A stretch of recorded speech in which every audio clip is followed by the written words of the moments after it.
I'm bringing you an incredibly delicious small batch butter pecan granola recipe, and I am sure you're going to love it.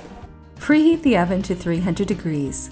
For this recipe, you will need 1 cup of old-fashioned oats, 1/4 cup of shredded coconut, 1/2 cup of pecans chopped, 1/2 cup of almonds chopped,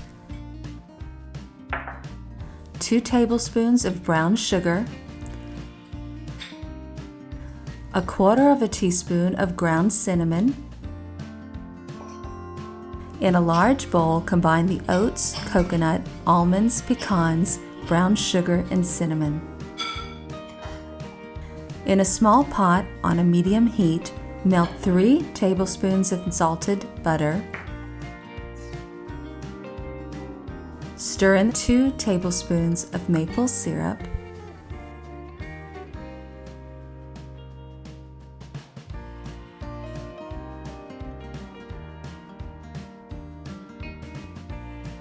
Turn down the heat and stir in 1/4 teaspoon of vanilla extract.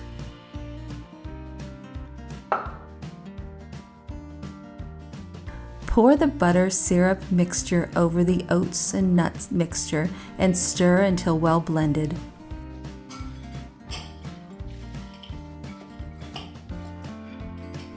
Pour onto a rimmed sheet pan.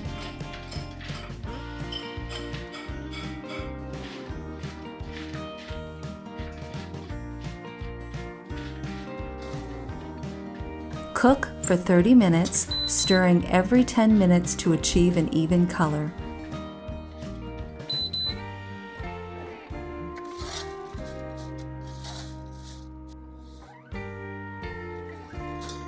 Remove from the oven, cool, and transfer to a large bowl or container.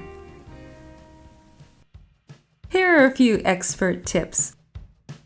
Think of this recipe as a guideline for a basic granola and customize it as you'd like. As long as you keep the ratios the same, it's fine to substitute just about any nuts and dried fruits. Just remember, if you add dried fruits, add them after the granola has cooked. Customize the granola to include seeds, chocolate chips, and even spices such as cinnamon and nutmeg. If you like big clusters of nuts and oats, press the oats mixture into little 1-inch ovals for the first 10 minutes of baking. Be sure to let the granola cool before eating or transferring into a jar. As the granola cools, the crispier it gets. So store your granola in an airtight container at room temperature for up to a week. Enjoy it as a snack with yogurt, or eat it like cereal with a bit of milk. Or you may just want to take a handful and just snack on it during the day. It's my favorite way to enjoy it. So good. Thank you so much for watching. Be sure to follow, like, and subscribe to see all of our videos. And be sure to go to onedishkitchen.com to see all of our other recipes. We have hundreds of single serving and small batch recipes there. Bye for now.